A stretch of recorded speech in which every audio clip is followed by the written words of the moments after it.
Ladies and gentlemen, the world is witnessing profound geopolitical shifts, compelling many nations to reevaluate their defense strategies, and Canada is no exception. Recently, Canada sent shockwaves through the international community by announcing a reassessment of its agreement to purchase 88 F-35 stealth fighters from the United States, a deal worth approximately 19 billion Canadian dollars signed in 2023. This move comes amid escalating diplomatic tensions between Ottawa and Washington under the administration of President Donald Trump, marked by a fierce trade war and unprecedented statements from the White House.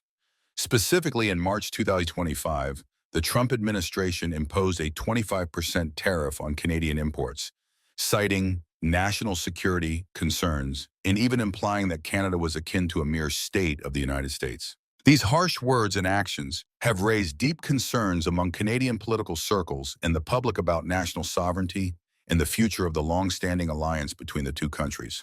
Canada's newly sworn-in Prime Minister, Mark Carney, reacted swiftly. He instructed Defense Minister Bill Blair to launch a full review of the F-35 commitment to ensure the agreement aligns with Canada's interests in a rapidly changing environment. This move is widely viewed as a cautious and prudent step, doing the homework, so to speak, by carefully studying all available options rather than binding Canada to a long-term contract amid growing geopolitical uncertainty. This bold decision by Ottawa is not solely rooted in trade disputes. It also reflects deeper concerns about the reliability of the U.S. security umbrella. In just a few short years, the abrupt foreign policy shifts from Washington have upended decades of tradition, forcing allies, including Canada, to ask themselves a difficult question. Is relying on American weapons and technology still a wise strategic choice? Across Europe, similar questions are being raised. NATO countries from Eastern to Western Europe are beginning to consider diversifying their arms sources, rather than depending almost exclusively on U.S.-made systems. The European Union has even launched initiatives aimed at reducing security dependence on the United States, encouraging intra-European defense procurement. In this context, Canada's reconsideration of the F-35 purchase, which had been seen as the future backbone of the Royal Canadian Air Force, takes on far more significance than a mere arms deal. It signals a broader strategic reassessment by Ottawa regarding its position in the emerging global security order. Canada has long intertwined its defense posture with the U.S. and NATO. It was an early partner in the F-35 development program, sharing in the cost of designing the cutting-edge stealth fighter since the early 2000s. A sudden reversal, potentially canceling part or all of the F-35 order, places Canada at a strategic crossroads. Should it continue down the familiar path with the U.S. or explore new directions with alternative partners? One of those new paths is the GCAP, Global Combat Air Program, a sixth-generation fighter jet program led by the United Kingdom, Japan, and Italy. It is no coincidence that as Ottawa expressed hesitation about the F-35, London immediately opened the door for Canada to join GCAP. GCAP aims to deliver a state-of-the-art fighter by 2035, blending stealth technology, artificial intelligence, and advanced weapon systems, a compelling vision for any country looking to stay at the forefront of future military capabilities. Canada's consideration of GCAP, while pausing at the F-35 crossroads, reflects Ottawa's ambition to diversify its defense choices, lessen dependency on a single superpower, and secure a more proactive role in international defense cooperation. In short, Part 1 has laid the broad geopolitical foundation for our story. Behind Canada's decision to review the F-35 deal lie global realignments in a shifting strategic trust landscape. Trump's trade war, doubts about America's reliability, and the rise of new technological alliances like GCAP have created a historic inflection point, forcing Canada to reassess the road ahead. In the next part, we will delve deeper into the specific reasons why Canada is rethinking the F-35 acquisition, including both domestic and external factors. Canada has long endured a difficult and complex journey in selecting a new fighter aircraft to replace its aging fleet of CF-18 Hornets. Since the late 2000s, the F-35 Lightning II, featuring stealth capabilities and cutting-edge electronics, has emerged as a leading candidate. However, the decision-making process in Ottawa has been anything but smooth. As early as 2015, during his election campaign, Liberal Party leader Justin Trudeau pledged, "We will not buy the F-35," and promised a transparent and competitive tender to replace the CF-18s.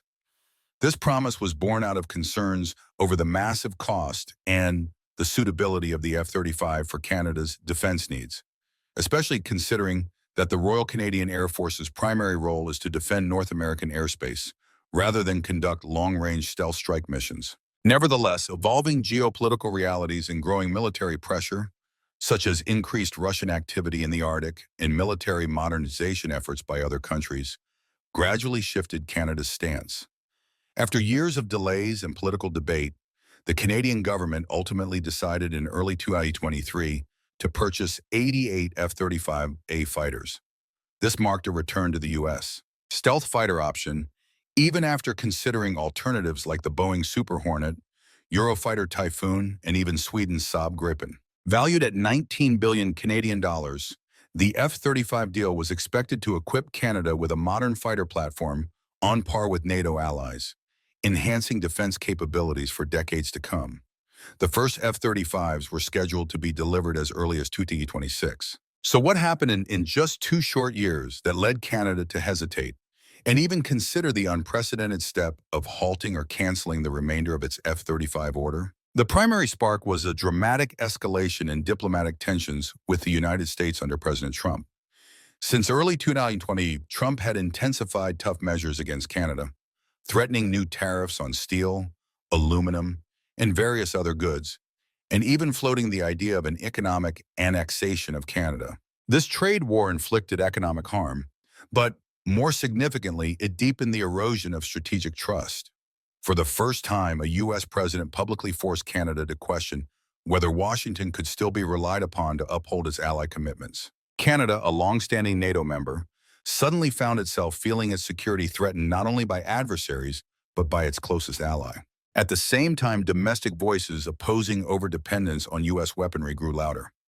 Retired General Yvon Blondin, former commander of the Royal Canadian Air Force and once a supporter of the F-35, publicly warned that building Canada's entire future fighter force around the F-35 and hoping for the best would be irresponsible. He candidly explained, "The issue is not the F-35 itself, but the operational model it requires. Canada cannot operate the F-35 long-term without ongoing permission and support from the U.S., since America controls the software, upgrades, maintenance, spare parts, and weapon supply for the aircraft. In other words, buying the F-35 also means buying into a long-term dependency on Washington. Under normal circumstances, that dependency might be justified by a stable alliance. But now, as General Blondin described, the consensus of trust with America has been broken. The U.S. security umbrella is no longer guaranteed. The prospect of an unstable U.S. administration halting support, revoking software licenses, or even remotely disabling the F-35 fleet is no longer a far-fetched fear.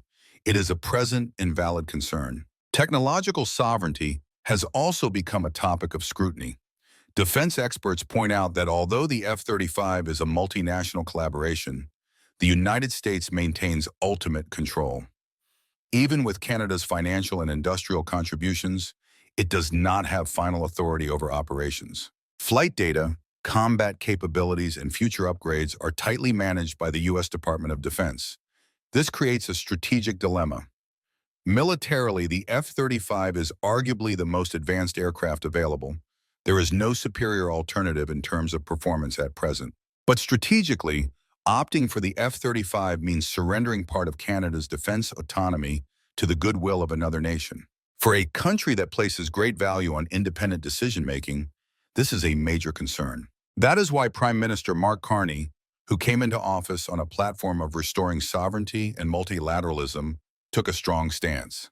He declared that the era of the old U.S.-Canada relationship is over, signaling that Canada would no longer rely exclusively on Washington as it once did. Upon taking office in mid-March 2025, Carney's first major act in the defense domain was to initiate a full reassessment of the F-35 deal.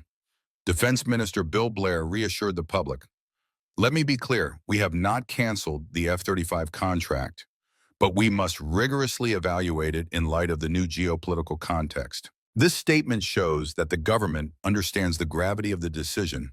They are not rushing to abandon the F-35, but neither can they ignore the strategic red flags in the current U.S.-Canada relationship.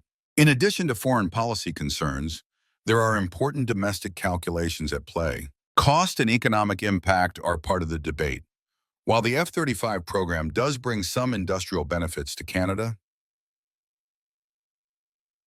Canadian firms participate in the F-35 global supply chain.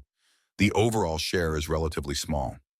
According to estimates, F-35 related contracts represent less than 3% of Canada's aerospace sector revenue and could potentially be offset by new opportunities in other programs if Canada shifts course. Moreover, post-pandemic fiscal constraints in a sluggish economy have made budgeting a key concern. A 19 billion CAD investment in the F-35 is a massive commitment. But is it worth the cost in such a volatile geopolitical environment? If the U.S. continues its erratic policy behavior, that investment could end up stranded or compromised. Public opinion and Parliament also play a role. While Canadians support military modernization, they have long harbored reservations about the F-35. Polls dating back to the 2010s show widespread skepticism, including among conservative voters. A major political scandal in 2011, when the Harper government was accused of misleading Parliament by hiding the true cost of the F-35, still lingers in public memory. Therefore, Prime Minister Carney's administration must now demonstrate to Canadians that every decision is rooted in the long-term national interest, free of external pressure, and conscious of past mistakes. In conclusion, Part 2 has presented a multifaceted picture of why Canada is reconsidering the F-35. It is a confluence of external pressure, from rising tensions with the U.S., and internal calculation about sovereignty, cost, and public trust. Once seen as the technically superior option, the F-35 has now become a strategic dilemma. Can Canada afford to remain tied to it for the next 50 years while the global order trembles? These growing concerns are paving the way for alternative solutions. And clearly, the most compelling alternative now on the table is GCAP, the next-generation fighter program led by the UK, Japan, and Italy. In the next section, we will explore the internal debate within Canadian society among the public, parliament, and military leadership as they weigh whether to stay the course with the F-35 or prepare for a new path with GCAP. As narrators, let us now zoom in on the internal dynamics of Canada to see what various stakeholders are saying about this pivotal decision. The current situation in Ottawa resembles a spirited national debate unfolding across multiple forums, from the halls of Parliament and editorial pages of newspapers to Defense Committee hearings and conversations within the military establishment. Although Prime Minister Carney's government has maintained a neutral tone, insisting that the F-35 contract has not been canceled but is merely under review, this move has sparked a wide spectrum of responses. First, within Canada's Parliament, the ruling Liberal Party under Prime Minister Carney has adopted a cautious approach, attempting to explain its rationale to the public. They emphasize that the geopolitical landscape has changed and that Canada must update its defense equation. Liberal MPs argue, we cannot spend tens of billions on a project without being certain it remains appropriate for the new context. They cite the example of Portugal, a smaller NATO ally, which is also reconsidering its F-35 plans due to Washington's recent posture, suggesting Canada is not alone in its doubts. Even in Europe, allies are expressing concern and exploring alternatives.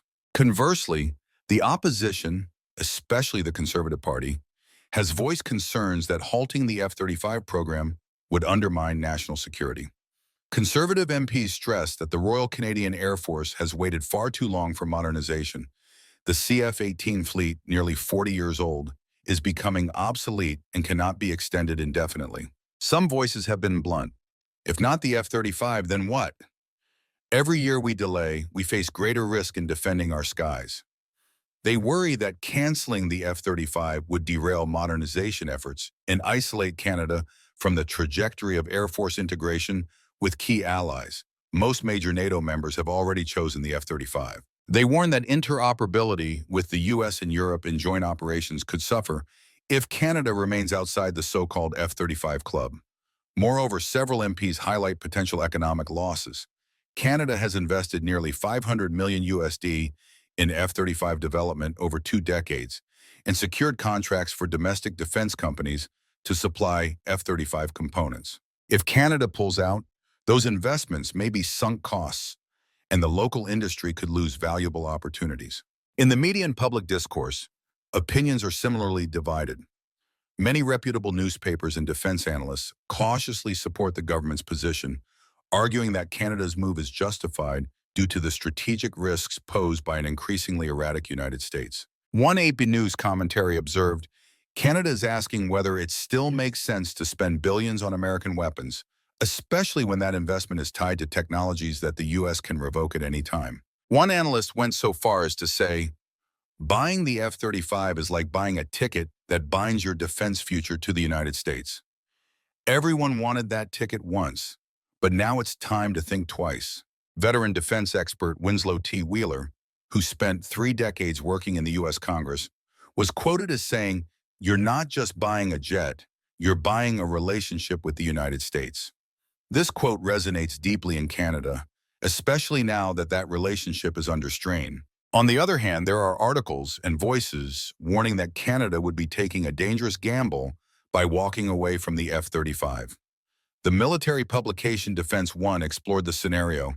What happens if Canada doesn't buy the F-35? The conclusion: replacing the CF-18s would face serious delays, requiring a renewed tendering process and several more years of evaluation and testing, while the countdown clock on the CF-18's lifespan ticks towards zero.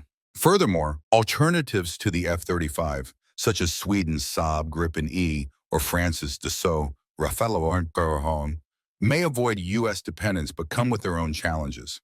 These jets are not deeply integrated into North American defense systems like NORAD, meaning Canada would have to shoulder logistics and support independently, as few allies operate those platforms.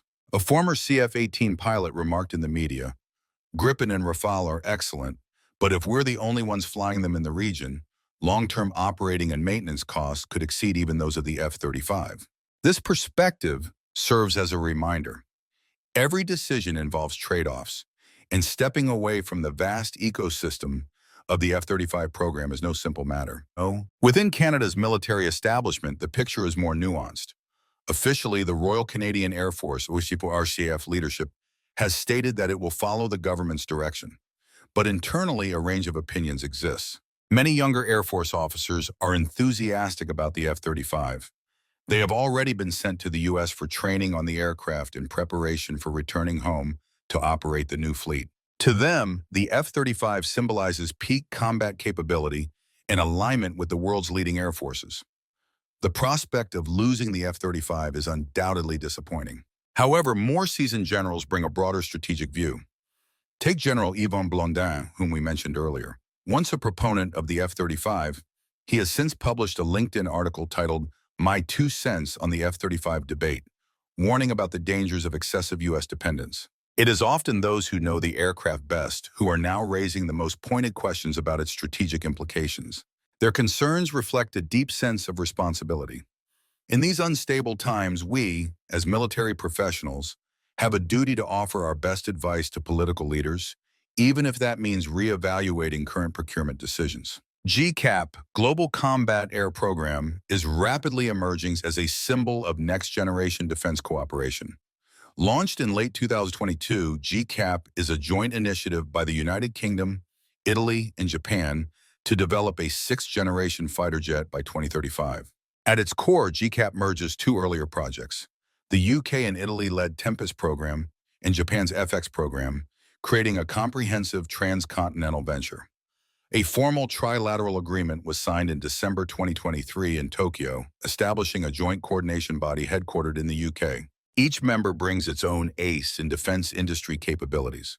From Europe, BAE Systems, Rolls-Royce, Leonardo, and MBDA. From Japan, Mitsubishi Heavy Industries, IHI Corporation, and Mitsubishi Electric. Thousands of engineers and hundreds of suppliers joined the effort from the outset, signaling the enormous scale of the program. A conceptual model of the GCAP 6th-generation fighter, displayed alongside the GCAP logo at an international air show, showcases a broad delta-wing design prioritizing range and payload capacity. This aircraft is expected to replace the Eurofighter Typhoon, UK, Italy, and Japan's F-2 by 2035. So what makes GCAP's sixth-generation aircraft special? According to early reports, it will be a stealth-capable multi-role fighter with capabilities surpassing current fifth-generation platforms such as the F-35. The prototype's aerodynamic design leans toward a wide delta wing, abandoning the previously favored lambda design. This configuration enables longer range and heavier payloads, i.e., more fuel and weapons at the expense of a slight reduction in maneuverability compared to smaller designs. However, GCAP's design philosophy is clear. As one program leader put it, we need to fly far, carry a lot, and do it all in stealth configuration. This reflects real-world needs. The UK and Italy want a Typhoon replacement capable of covering European and Mediterranean airspace, while Japan requires reach across the Pacific. Range and payload, therefore, are top priorities. GCAP's core technologies focus on cutting-edge domains, artificial intelligence, AI, to assist pilots, sensor fusion for integrated battlefield awareness, and manned-unmanned teaming, enabling human pilots to coordinate with unmanned drones during combat. The GCAP jet will not operate in isolation, but rather as part of an ecosystem that includes combat UAVs, advanced electronic systems, and next-generation weapons. For example, a GCAP pilot could command a formation of stealth drones for reconnaissance or air defense suppression.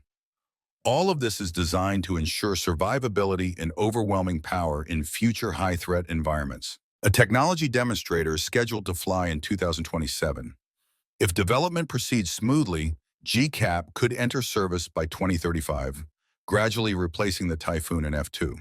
At first glance, GCAP might seem a distant or impractical option for Canada, especially as its CF-18 fleet needs urgent replacement and GCAP aircraft won't be ready until the mid-2030s.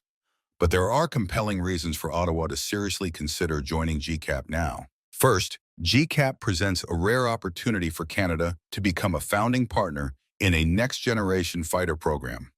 Early participation would allow Canada to influence technical requirements and potentially contribute to technology development. This would contrast sharply with Canada's customer-only role in the F-35 program, where it joined late and accepted a US-led design. With GCAP, Canada, if welcomed, could have a more equal voice, despite the program's earlier launch by the UK, Italy, and Japan. For an advanced industrial nation, helping co-design the fighter of the future carries immense appeal. Second, GCAP aligns with Canada's strategic pivot toward multilateralism and reduced dependency. Participating in GCAP would deepen defense cooperation with Europe and in Asia, specifically with the UK, a Commonwealth partner, Italy, a long-standing NATO ally, and Japan, a strategic partner in the Indo-Pacific. GCAP is more than a project. It's a techno-political alliance among middle powers seeking resilience amid signs of U.S. retrenchment.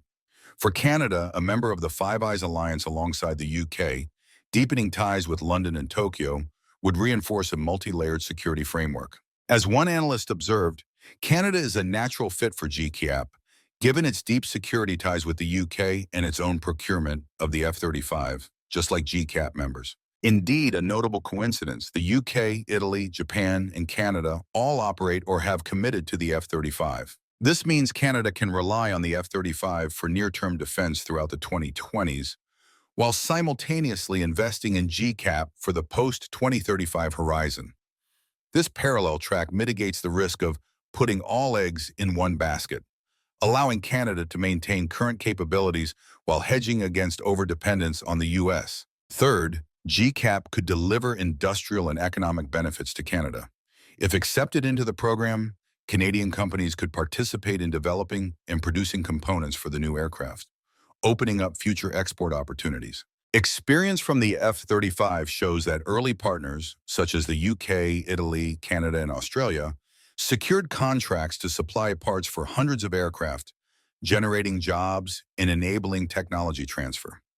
GCAP, expected to produce hundreds of units for its core members and potentially more for friendly nations, could inject new vitality into Canada's aerospace sector, particularly in fields like aviation software, AI, and sensor systems, where Canada has demonstrated capability. This fits squarely with Prime Minister Carney's strategy of defense economic diversification, reducing reliance on U.S. contracts that could be abruptly revoked. Fourth, GCAP offers a strategic insurance policy for the F-35 issue. As previously mentioned, Canada has committed to 16 initial F-35s with corresponding financial obligations. Barring a total collapse in U.S.-Canada relations, some F-35s will inevitably enter RCAF service. But instead of procuring the full 88 units originally planned, Canada could stop at around 36 F-35s and later shift to GCAP as it becomes available after 2035. This hybrid scenario is already being discussed by defense analysts. General Yvan Blondin has also suggested such a mixed approach, combining F-35s with other fighters like Rafale or Gripen, while heavily investing in sixth-generation capabilities. This path would allow Canada to capitalize on the F-35's short-term advantages, stealth, interoperability, without missing the train on sixth-gen innovation. If U.S.-Canada relations improve, Canada still has its F-35s. If they deteriorate, GCAP provides a built-in escape route. However, Canada must weigh the challenges and uncertainties of joining GCAP. GCAP won't immediately fill Canada's fighter gap. The aging CF-18s will. GCAP is not cheap. The UK, Japan, and Italy are each expected to invest tens of billions of dollars over a decade. Canada would need to make a substantial financial commitment to be a full partner. Otherwise, it risks being relegated to an observer role with limited influence. The question is, can Canada's budget and political consensus support such a long-term investment? Technical delays and risks are real. Programs like the F-35 were plagued by delays and cost overruns. GCAP, with its advanced ambitions, may face similar challenges. If Canada bets too heavily on GCAP and the program falters, it could jeopardize national defense planning. U.S.-Canada relations will continue to shape this decision. The Trump administration is currently pushing Canada to diversify, but a potential change in Washington, e.g., a more cooperative future U.S. administration, might reduce the urgency to decouple. Canada will need to constantly weigh the long-term value of diversification against the short-term realities of North American defense cooperation. In conclusion, Part 4 has shown that GCAP presents Canada with a highly attractive but equally challenging strategic opportunity. Its appeal lies in offering Canada a path out of the F-35 dilemma, maintaining air power, reducing sole dependency on the U.S., and joining a state-of-the-art technology initiative. But the GCAP door requires vision, long-term commitment, and bold investment. Is Canada ready to step through it? That's the question we'll explore in the next section, as we look ahead to the strategic future and alliance dynamics facing Canada, whether it chooses the F-35, GCAP, or a combination of both. At this point, the story is clear. Canada stands before a long-term strategic choice, whether to continue with the F-35 program, pivot toward GCAP, or pursue a hybrid path that incorporates both. This is not merely a decision about military hardware.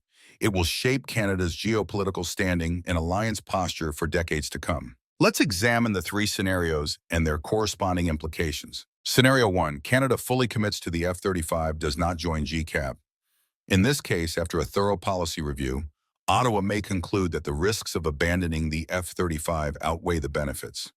Canada would proceed with the full acquisition of 88 F-35 fighters, thereby becoming a major stealth air power within NATO, alongside the UK, Norway, Australia, Japan, and others who have committed to the F-35. This would strengthen defense ties with the United States, since operating the F-35 requires deep technical cooperation with Washington, particularly for maintenance, training, and software updates. It would also reinforce Canada's commitments to NORAD, improving North American air patrols by using a common fighter platform. Strategically, Canada would be betting that today's political turbulence is temporary and that traditional alliance structures will eventually recover. If the U.S. reaffirms its NATO commitments, Canada would benefit from already being fully integrated with the F-35 ecosystem. However, the main risk is if the U.S. continues down an isolationist or adversarial path. In that case, Canada may find itself deeply dependent on a partner that becomes less reliable, without alternative options. Moreover, opting out of GCAP would mean forgoing participation in sixth-generation fighter development. By the 2040s, when other allies operate sixth-gen platforms, Canada may lag behind if it still relies on the aging F-35. This scenario is safe in the short term, but potentially hazardous in the long run. Scenario 2. Canada abandons the F-35 and fully commits to GCAP. On the opposite end, Ottawa could boldly choose a new course. Halt F-35 procurement after the initial tranche and divert resources toward GCAP development with the UK, Japan, and Italy. In the medium term, Canada could bridge the gap by procuring a limited number of 4.5 generation fighters, such as Sweden's Gripen E or France's Rafale, to replace the CF-18s between 2027 and 2035, while waiting for GCAP to materialize. Relations with the U.S. would likely cool significantly. Canceling the bulk of the F-35 order might be interpreted in Washington as an unfriendly act. Lockheed Martin, the manufacturer, would lobby aggressively to salvage the deal, and if unsuccessful, it's possible that both the company and the U.S. government could retaliate by limiting support, spare parts, or upgrades for the few F-35s already delivered. Politically, this would likely deepen the already strained U.S.-Canada relationship, at least in the short term. However, Canada would tighten its ties with the UK, Japan, and Italy. A new political defense agreement may emerge, formally integrating Canada into GCAP. This shift could spill into other areas. Intelligence, Canada already partners with the UK through the Five Eyes Alliance. Diplomacy, more alignment with the EU and Japan in multilateral forums. And even economic partnerships. Canada might also seek partnerships with continental European powers like France or Germany, which are developing their own sixth-generation fighter through the FCS, Future Combat Air System program. In this scenario, Canada would be strategically reorienting toward a more multipolar defense posture, no longer dependent on a single hegemon, but becoming a key stakeholder in emerging global coalitions. The risks are clear. GCAP is still in development. Its success is uncertain. During the 10-15-year transition, Canada would need to sustain a capable air force without U.S. help, which could prove difficult. Scenario 3, the hybrid approach. Combine F-35 and GCAP. This is perhaps the most flexible and widely recommended option. Canada would maintain a partial commitment to the F-35, receiving between 16 and 36 units as originally planned, to modernize a portion of its fighter fleet between 2025 and 2030. These F-35s would cover key missions, NORAD patrols, homeland defense, and joint exercises with NATO allies. Meanwhile, Canada would invest financial and human resources into GCAP and seek to become the fourth official partner of the program.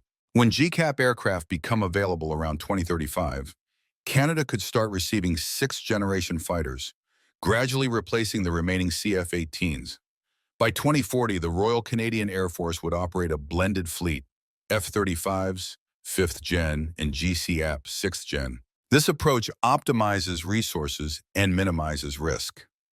Canada wouldn't completely sever ties with the U.S., so trade and defense relations would remain intact, albeit with some tension. At the same time, Canada would not miss the opportunity to shape and benefit from GCAP.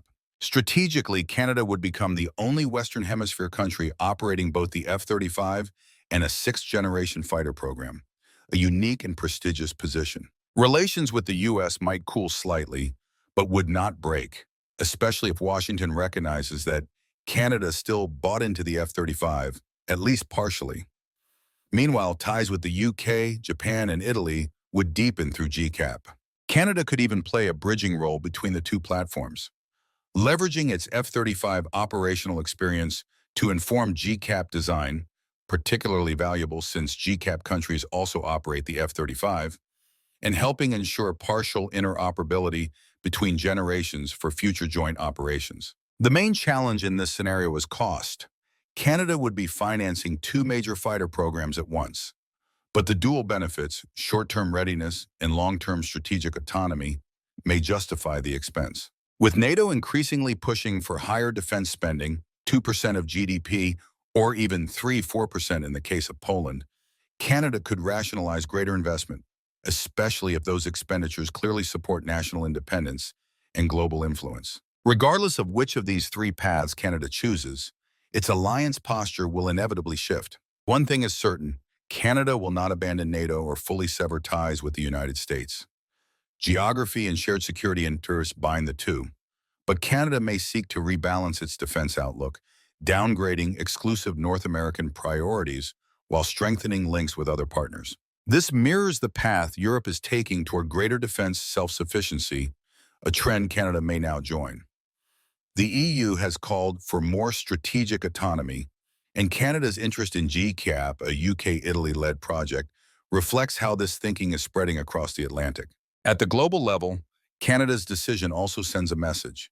The era of arms purchases tied exclusively to political allegiance may be fading. Once, middle powers like Canada were expected to buy U.S. weapons to guarantee protection.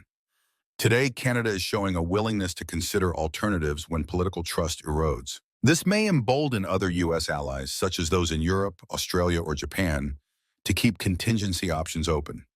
Indeed, Australia is also deepening ties with the UK through AUKUS, submarines, and potentially GCAP. Meanwhile, Portugal and Turkey are already exploring other fighter options amid F-35 uncertainties. In the long run, we may witness the rise of a more diversified defense ecosystem, no longer centered around a single superpower. To conclude Part 5, it's clear that the path Canada chooses will determine not only the strength of its Air Force, but also its alliance framework and global stature. Choosing the F-35 keeps Canada firmly aligned with the U.S., but hinges on American political stability. Pivoting to GCAP makes Canada a pioneer in new alliances at the cost of short-term frictions. A hybrid strategy allows Canada to have it both ways, but demands greater resources and leadership resolve. No choice is perfect. This is truly a test of Canada's strategic vision and political courage. Ladies and gentlemen, our journey thus far has painted a clear picture. Canada now stands at a historic crossroads in its defense policy. Once firmly aligned with the U.S. trajectory through the F-35 program, Canada is now daring to look toward a new direction with the GCAP, a sign that Ottawa's strategic autonomy is awakening with newfound strength. This reconsideration of the F-35 is neither a fleeting gesture nor a bureaucratic adjustment. It is deeply rooted in fundamental shifts, a changing global order, fractures in long-standing alliances, in the dawn of a new era in military technology. We've seen how Canada's choice reverberates across multiple layers. On the military technical level, it is a choice between the proven capabilities of fifth-generation fighters and the promises of sixth-generation innovation. On the industrial level, it is a decision between purchasing an off-the-shelf product or contributing to the creation of something new. And on the strategic level, it reflects a deeper debate: to continue depending on a single superpower, or to diversify alliances. Canada, as a middle power with deep ties to the West, is positioning itself as a pioneer exploring an alternative path. The final decision from Ottawa may not come immediately. Prime Minister Mark Carney has launched the review process, but several steps remain: a defense ministry assessment, parliamentary debates, consultations with allies, and perhaps even informal public feedback through the media landscape. And we cannot rule out that Washington may seek to keep Canada on board. Lockheed Martin could offer new incentives to preserve the deal, or the U.S. government, despite current tensions, may quietly assure Canada that full support for F-35 operations will be guaranteed under all circumstances. On the other side, London, Rome, and Tokyo are likely encouraging Canada to join GCAP. The UK Ministry of Defence has publicly stated that the door is open to Canada, and a British MP has even submitted a formal parliamentary question regarding Canada's invitation. This shows that the international community is closely watching Canada's move. In this context, Canada must choose with great care. This is not simply about which aircraft is better, because in truth, each offers advantages in different ways. The F-35 provides immediate strength and alignment with current allies. GCAP offers future breakthroughs and greater self-reliance. Canada has traditionally been a country of balance, one that seeks to protect its national interests while preserving harmony among partners. Can it now craft a new win-win formula? There is an image that perhaps captures Canada's situation. Standing at a snowy fork in the road at night. One path is familiar but dimly lit, the F-35 under a potentially unpredictable ally. The other is a quieter trail, rarely traveled, where a new dawn flickers faintly in the distance. GCAP, with all its promise and uncertainty. Canada must choose which way to turn, or perhaps find a way to walk between the paths, bridging both futures. Whichever direction it chooses, history will remember it as a turning point. The future remains unwritten. A few years from now, we might see F-35s bearing the maple leaf touching down at Cold Lake Air Base, signaling the continuation of North American defense traditions. Or perhaps we will witness Canadian engineers working side by side with British and Japanese teams, sketching GCAP fighter concepts in a European design lab. Or maybe both images will become reality, Canada operating F-35s while also helping to shape the next generation of air power. In the end, Canada's future will depend on the vision and resolve of its leadership today. Will it have the courage to shift its trajectory, or will it stay the course on familiar ground? Could the rise of GCAP signal a new direction for middle power allies in the post-unipolar world? These questions cannot be answered definitively today. But what is clear is this: Canada has initiated a crucial national dialogue about its own security and sovereignty, a dialogue whose outcome may shape the architecture of Western defense for years to come. And so we, as observers, watch closely to see what Ottawa's next step will be. How will Canada write the next chapter of this story? The answer will come in time, and the world will be watching the journey of the Maple Leaf Nation with deep interest. The final act of this story remains unwritten, an open invitation for all of us to reflect on the value of strategic independence and the lessons of trust in global alliances. Thank you for staying with us until the very end. We will continue to follow this evolving story, and whatever Canada decides, we hope it brings peace, stability, and prosperity to both the nation and the international community.